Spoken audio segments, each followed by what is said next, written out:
થતું હોય તો એનો સીધો કેવી રીતે કરવો કેવી રીતે થોકો આપણને નામ ના આજે બી મને યાદ છે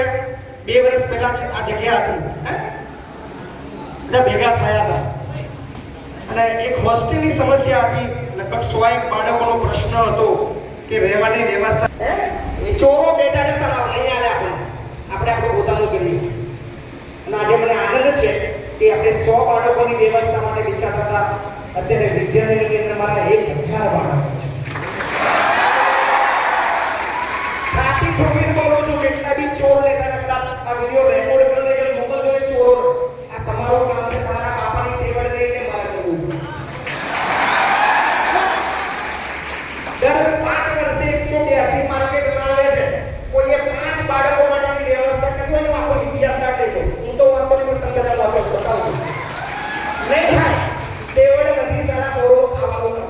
અને એમાં તો વળી આદિવાસી વિદ્યાર્થી જો કે એમને સસલી ચર્ચા છે જે કરી દો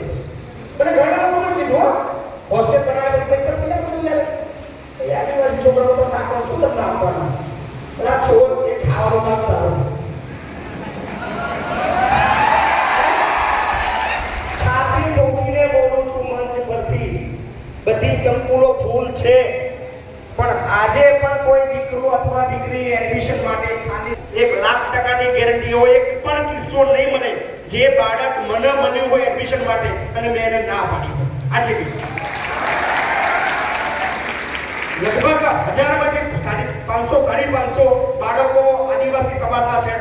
અને આટલાથી આપણને ધરાવ આવતો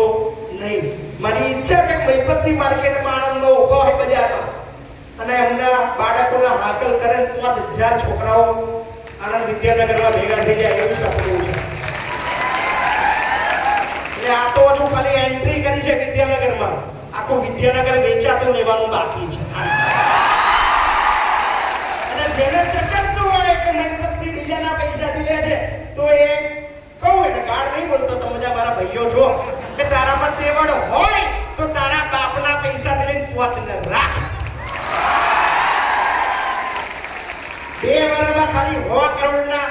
7 સંકુલ બનાવ્યા છે હજુ 1000 કરોડના બનાવવાનો છે લખી નાખજો ઘણા પૂછે અરબેશભાઈ કે મહિપતસિંહ આટલું ડોનેશન તો આવતું નહીં આ બધું ચાલે છે કેમ તો જાહેરમાં બોલું છું કઈથી પૈસા ચોરના ઘેર ચોરી કરું છું જા જે થાય આ દુનિયાની અંદર જેટલા ચોરો છે એ ચોરોના ઘરે ચોરી કરવાનું કામ મહિપતસિંહ ચૌહાણનું છે અને એ ચોરીના પૈસાથી મારા ગરીબ બાળકોને ભણાવું છું જે ઉખાડો એવું કરે કોઈના બાપની હાડાબારની એને મને ખબર છે તાકાત આ ગરમી આ પાવર એટલા મળે છે કે મહિપતસિંહનો વાણ વાપો તો બધા ભૂખા કાઢે છે ખાલી એમને ખબર પડી કે મહિપતસિંહ પર આ ચાઈ છે મને ખબર છે ભાઈ આદિવાસી તો કેવળ પાછો ન પડવાનો ભૂખા કાઢે તો તમે ચિંતા ના કરો તમે ભણવામાં ધ્યાન આપજો બાકી જેટલું ખૂટે જે ઘટે તમારો ભાઈ અહીં આગળ બેઠો છે અને આ મંચથી બીજી એક જાહેરાત કરું છું 2 વર્ષ પહેલા જાહેરાત કરી હતી એ પૂરી કરી આપણે ફક્ત 200 બાળકોની મેં તમને પ્રોમિસ કરી દીધી છે મારી પાસે આદિવાસી સમાજના 600 બાળકો અહીંયા અને લગભગ 800 થી પણ વધારે લવાલની અંદર છે પણ હવે આવતા વર્ષે તમારા ભાઈઓ બહેનો જે ગામડે છે જે આવતા વર્ષે વિદ્યાનગર આણંદમાં આવવા માંગે છે આદિવાસી સમાજના 1000 બાળકોનું એડમિશન અત્યારથી પાકો જાવ બીજા નવા એના માટે 4-5 બિલ્ડિંગ લેવી પડશે માર્કેટની અંદર બીજા 2-4 ચોરો દેખાયા છે એમને જો ધડ પડી પૈસા લઈ જાય પણ સંકુલ બનવાની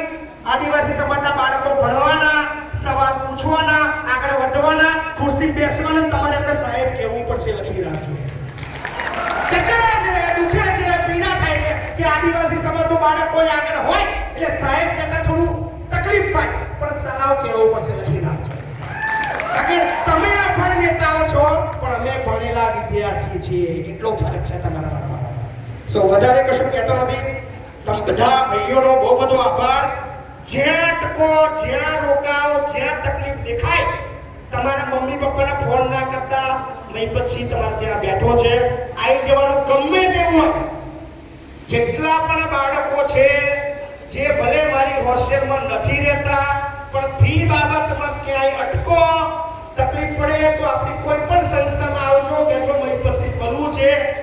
1 રૂપિયો, 10 રૂપિયા, 1000 કે લાખ કે 2 લાખે ફી ભરવા છે, મય પછી બધે તનખા ફરી કરજો. ચોરના ઘેર ચોરી કરું છું, ચલાવું છું, જે થાય એ ખાઈ લીધું. Thank you. બધાને જય જોહર. જય આદિવાસી.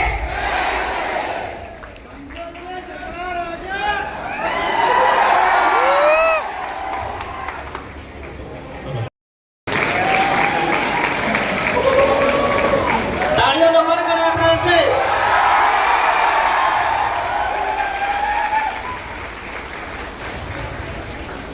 ખૂબ સરસ. ત્યારબાદ આપણી વચ્ચે ઉપસ્થિત એવા વિદ્યાર્થી નેતા યુવરાજસિંહ જાડેજા બાપુનું સ્વાગત ગબ્બરસિંહ રાઠવા કરશે.